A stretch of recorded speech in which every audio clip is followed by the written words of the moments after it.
you just say? What did you just say? Magkasabot kayo ni Moira? Tell me it's a lie! Talagang nahuhuli ang isda sa bunganga. Kaya how timely and relevant na nandito tayo lahat sa dagat! Justine, tell me it's a lie.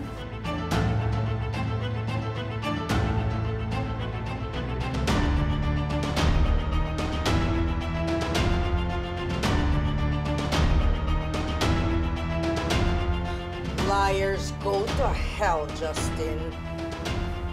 Tell me it's a lie! Ako na mismo magsasabi sa'yo. Magkasabot kami ni Justine. In fact, she gave me every little detail about this party. Kaya mga tauhan ko ang nakapasok na crew dito. At walang sasampang pulis dito sa yating ito. Could you? How could you? I trusted you! Walang yaka! Walang yaka! You fought everybody's life at stake! Pinatay mo si Kelly! Do you know that she was taking care of her mother? And she was saving up money because she was gonna get married. Pero pinatay mo siya! Wala kang konsensya! Masama kang tao! Walang yakan! Ang ganda. Ang sakit. How dramatic. Eh si Zoe, kasabot din po ba siya kaya wala siya dito ngayon? No. Walang kinalaman ng anak ko dito. Walang alam si Zoe dito. In fact, surprised nga ako na hindi mo siya inimbita. But it was just Justine all along. Justine was the perfect kasabwat that you never thought of. Surprise! Naloko mo kami lahat. Eh, wala naman talaga siyang pakialam sa inyo.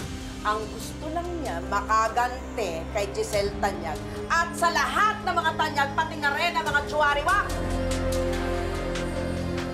Pero hindi lang yan ang sorpresa ko sa inyo. Meron pa!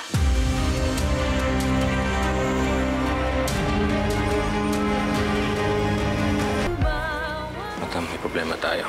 Di ba ayos yung bomba? Ano? Ayusin niyo yan. Papahiya ako dito.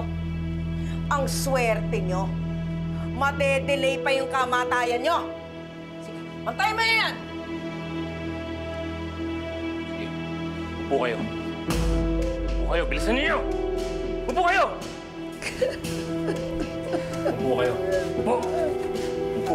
Upo!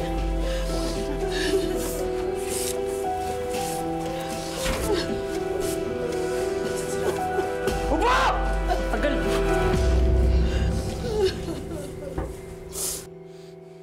Pantayin niyo itong mga to, ah. Gusto niyan.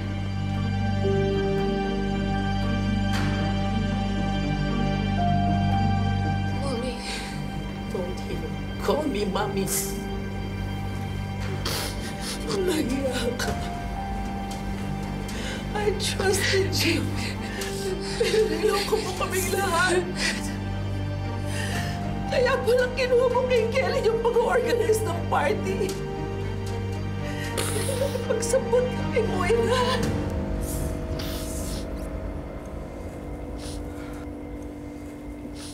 You're worse than I could ever imagine, Justine. Wala kang puso, wala kang konsyensya. Madeline, I'm so sorry. I should have believed you when you told me about the embezzlement issue. Sana naniwala ako sa'yo noon pa. Hindi sana wala lahat tayo dito ngayon. I'm sorry, Lynette. Pero meron akong masamang anak.